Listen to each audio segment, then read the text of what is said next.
So before I start the video, guys, really quickly, I want to give a shout out to my Twitch channel and my Discord server. If you want to see me play some League of Legends outside of YouTube, or sometimes I do variety streams, some horror games or stuff like that, I would highly appreciate it if you could drop a follow. And I would also highly appreciate it if you join my Discord server. I probably have the nicest community out there. We're a really cool bunch. So if you want to join, just hang out, even talk to me. That would be perfect. But without further ado, let's get right into the video. Hello everybody. Alright, today I'm going to do a video on how to track the enemy jungler, as you can probably tell by the title of this video. Now, I'm going to give you a quick rundown of everything you have to do with clip examples or video examples. And then I'm going to show you or tell you what you can do to capitalize off of that, knowing where the enemy jungler is. What options do you have to, what can you do? Now, the first thing you can do is you can kind of, get an idea of what category the enemy jungler falls into. There's, I would say, two categories usually. There's the heavy farmer and there's the heavy ganker. Now, as for heavy farmers, you have something like Evelynn or Kayn or Karthus, sometimes in Hecarim. But for heavy gankers, you have something like Camille jungle still played in Korea. Then there's Lee Sin, there's Xin Zhao. So these kind of junglers are trying to get their lead by just ganking, and the heavy farmers are trying to get their lead by just kind of farming in a really efficient way. So just knowing what category the enemy champion falls into gives you a really good idea of what their pathing is going to be like. Heavy farmers like Hecarim, for example, in this game are going to try and farm as much as possible, trying to clear their jungle in like one rotation all the time, while somebody like Lee Sin is only trying to take as many camps as necessary to hit, for example, a new level, or level 3 usually. Now, the second thing you have to do is check the enemy laners as they arrive to lane. What I mean by this is pretty simple. Let's forward a little bit. Let's take away the fog of war. Let's add the fog of war, I mean. So I don't know where the enemy Hecarim is gonna spawn. Not now, unless my laners go for some kind of invade or check. But right now I don't. So what you want to do is your buff spawns. You just casually hit it, trying to clear, concentrating on that. But instead, you should look at the lanes. Now, you clear your buff, and you look at the map. You see the enemy Poppy being at lane at 137. That's pretty early. That's about the time the minion wave hits. That tells you that Hecarim did not start topside, because Poppy would have to leash. Hecarim can start wraiths. That's what heavy clearers can do, but it's very unlikely, especially in lower elo, even up until master or grandmaster elo. People don't really do that because they don't think about what you can do, knowing just where they started. So you see Poppy being on lane, which means he started blue buff.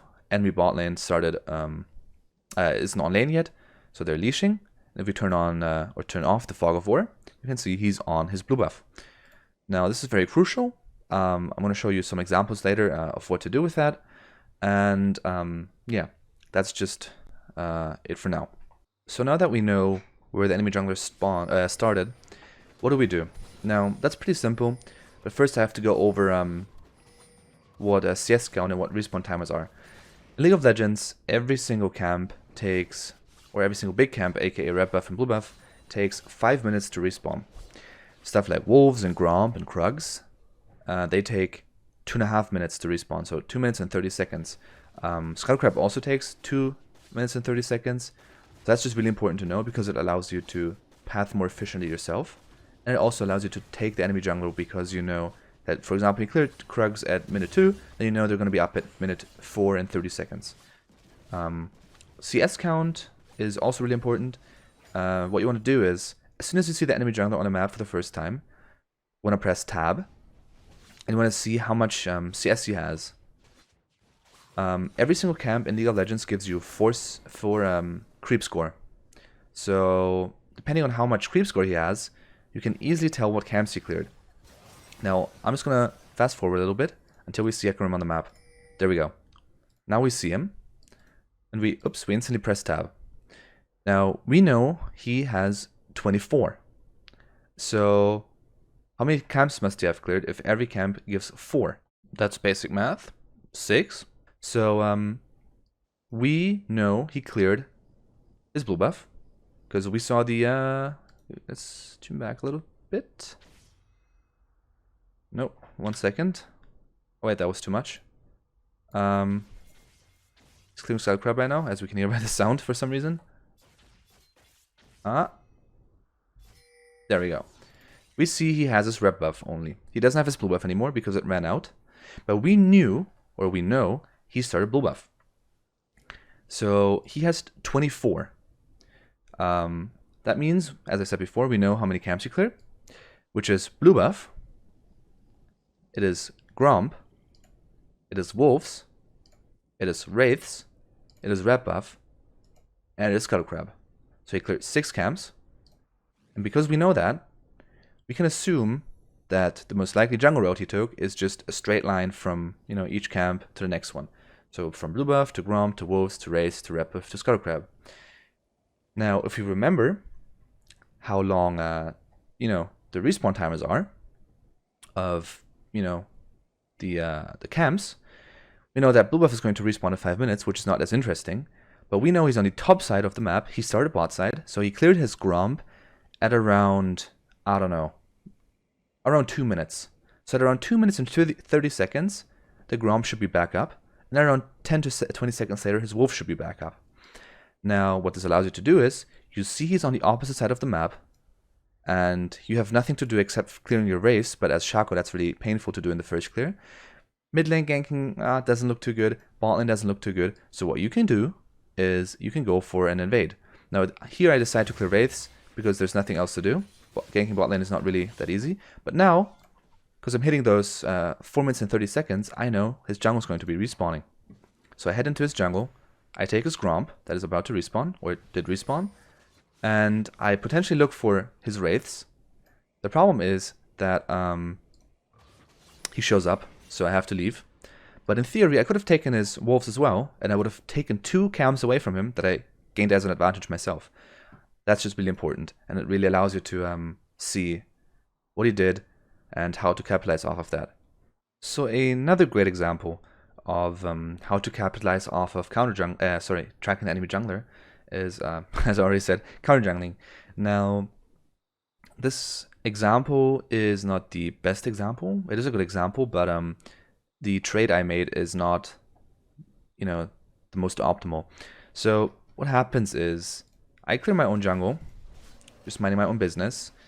Keep in mind, the dragon is a fire drake, which is very important. The problem is, their bot lane has priority, and their mid lane also has priority. We would not lose, we would not win the 4v4. And to that point, I thought Poppy had TP, because I'm pretty sure our top laner didn't ping. I didn't pay attention to that. So taking the 4v5, the potential 4v5, and then also losing dragon would probably lose us the game. So giving this this fire dragon is, in my opinion, a smarter choice. So what I do is, I clear my own jungle, I didn't expect Hecarim to do anything here. I just really wasn't sure, because this guy's a little bit Pepega, but it happens. So I see him crossing over our ward, which is very important. You always want to have wards around the map. Guys, seriously, if you back, buy 1 or 2 pink wards every single time, if you have the gold. Don't buy a pink ward if that means you can't buy a longsword or something. But always try to buy a ward if you come back to base and go into jungle again. Really, really crucial. It allows you to set up ganks. It allows you to, kind of use it as a red trinket, which I don't like using most of the time.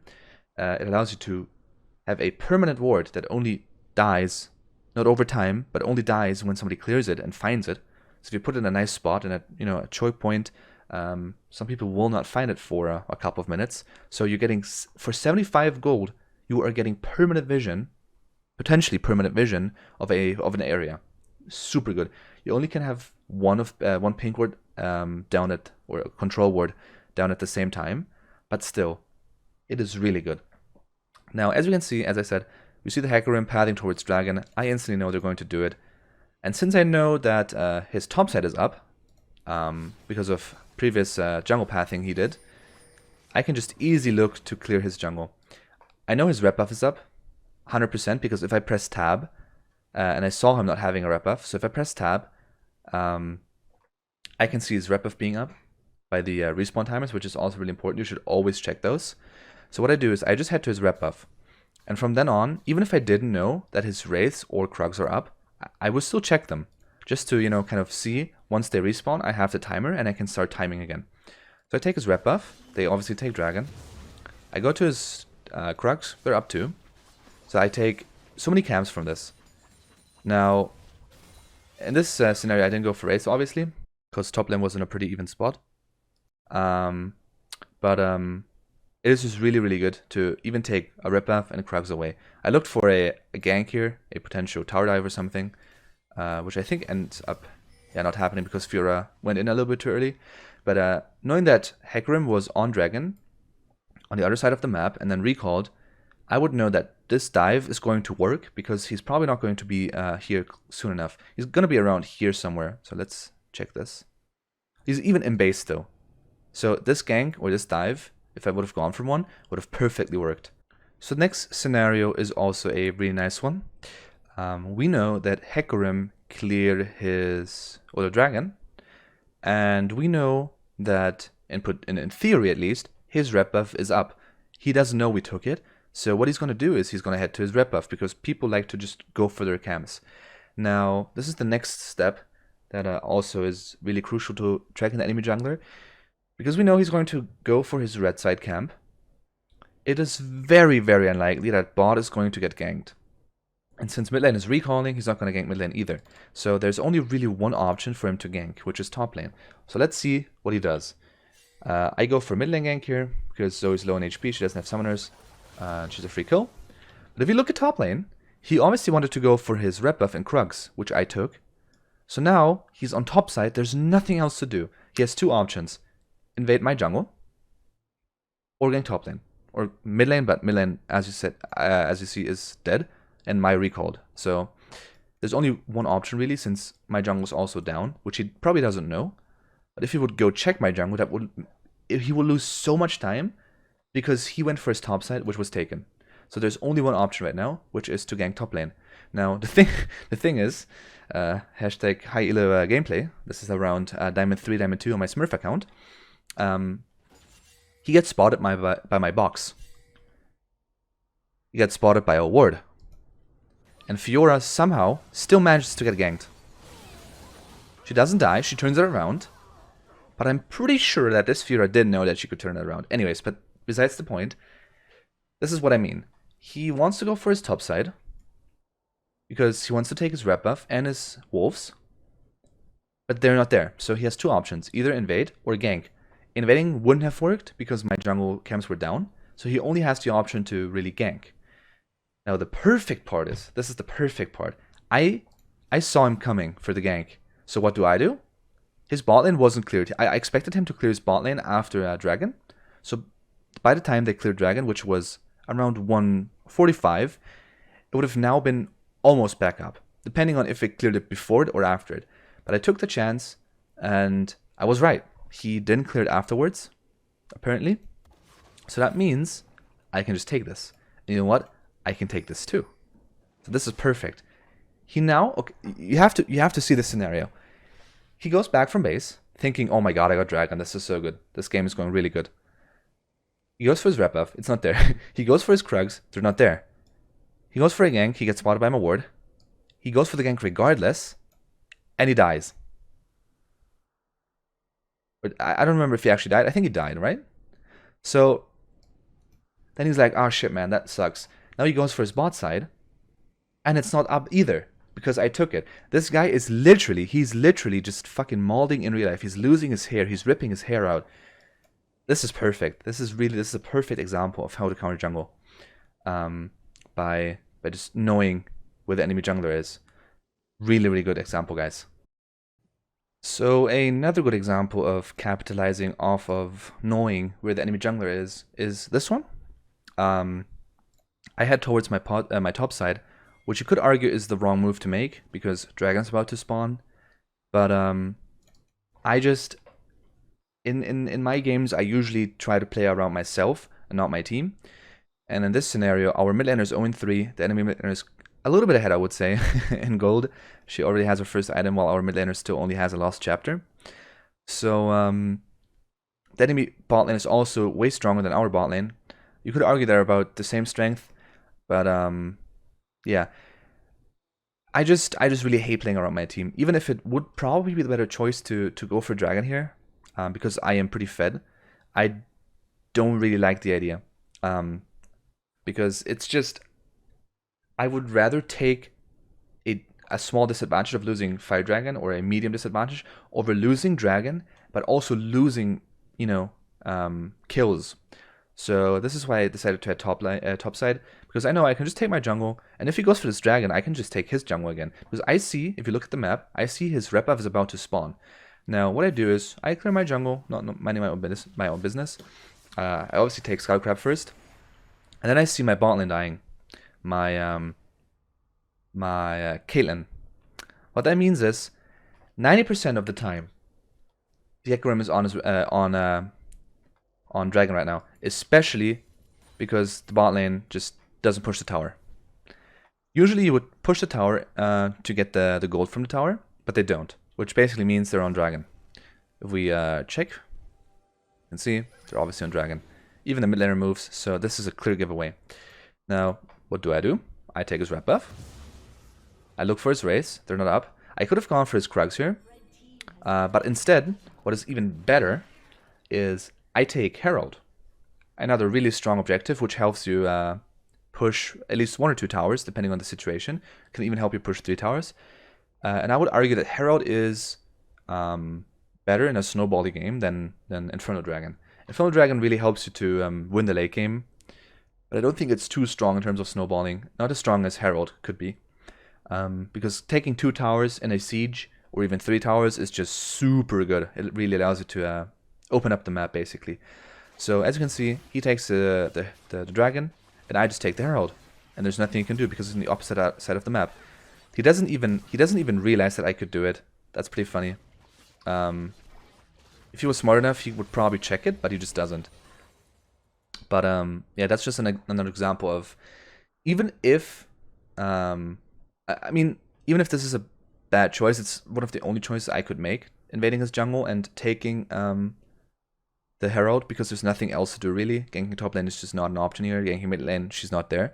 So even if it's a bad option, or even if it's a bad choice, in those situations you still have to find something to do. You can't just do nothing. Doing nothing doesn't exist in League. You always have to do something. Whether that is clearing your jungle, clearing the enemy jungle, ganking, providing vision, clearing vision, even putting up pressure, even just not ganking, but even just showing on a ward can apply pressure to the enemy top laner or mid laner or whatever laner. And just knowing that you're there is just also really, really good. But yeah, that's about it. So the too long didn't read version of this is checking what buff the enemy jungler starts by looking at which lane arrives late, knowing the respawn timers of camps, and checking the buffs that the enemy jungler has on themselves, like red buff and blue buff, and when they're about to run out. That really helps you to find out where he started. You can also check the category the champion falls into, aka heavy farmers and heavy gankers.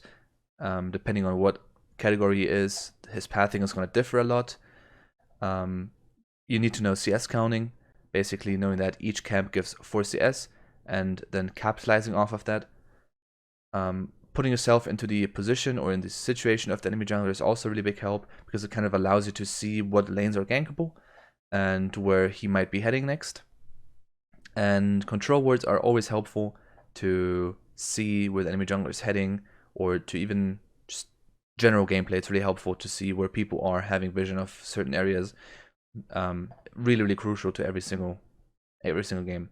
So what tracking the enemy jungler allows you to do is obviously counter gank. If you see the enemy jungler is heading towards top side, you can prepare a counter gank, let your laner know, and potentially get a free double kill and some farm and some tower platings. Then obviously taking the enemy camps, seeing him on the other side of the map or something, trying to, you know, put pressure on the map, but he fails, so you take his jungle and he just loses so much XP from that. You can also take objectives or trade objectives, really helpful usually. When he's going for Herald, you can go for Dragon. When you're going for Dragon, you can go for Herald and stuff like that. It's just very basic gameplay, I would say. And the most important thing, especially in higher elo, is setting up dives. Knowing that the enemy jungler is on the opposite side of the map gives you the opportunity to dive, and I would say dives are the most beneficial things in League of Legends. They're absolutely OP, because the amount of XP you gain and the amount of XP and gold the enemy loses is just, it's crazy. But I would say that's about it.